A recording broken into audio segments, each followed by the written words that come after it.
desafiar para o indivíduo desfrutar da graça de Deus. É necessário ele deixar de andar sobre o domínio da carne.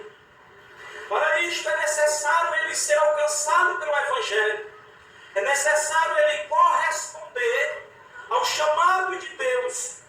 Como o autor aos Hebreus, no capítulo 4 e versículo 7, relata: se hoje ouvires a sua voz, não endureçais o vosso coração. A pessoa tem que atender ao chamado de Deus. A pessoa não pode endurecer o seu coração.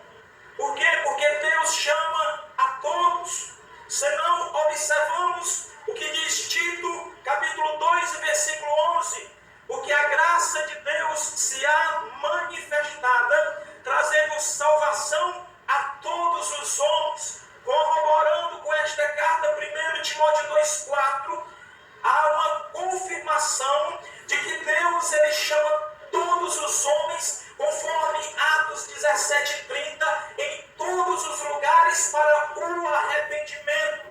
É somente através disto, quer dizer, somente através do atender ao chamado de Deus, que o ser humano ele deixa de ser dominado pela carne, dominado pela vontade da carne. Ele deixa de se inclinar para as coisas da carne e passa a inclinar-se para as coisas do Espírito, conforme vemos Romanos 8, versículo 5, parte B. A parte A diz que aqueles que são guiados pela carne inclinam-se para as coisas da carne, mas quando somos guiados pelo Espírito, nós nos inclinamos para as coisas do Espírito. Então, quando nós atendemos ao chamado de Deus, e nós somos por Deus resgatados da nossa velha natureza, o apóstolo Paulo, ele diz, concluindo da seguinte maneira: portanto, agora nenhuma condenação há para aqueles que estão em Cristo Jesus, que não andam segundo a carne,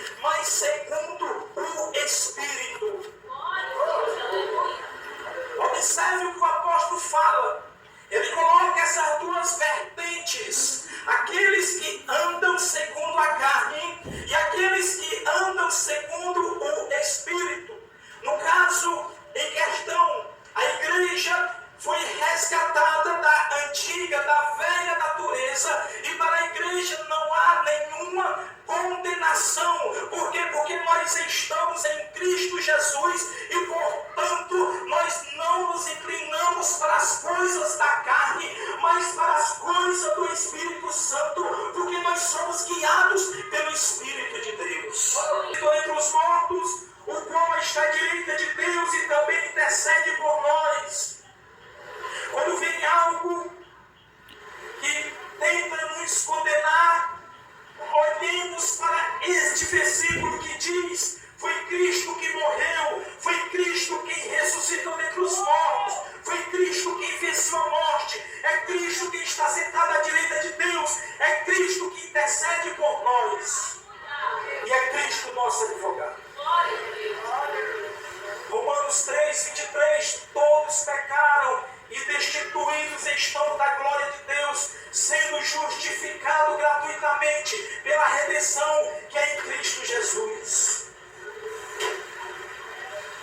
A única coisa que pode condenar o homem ou a mulher é o pecado.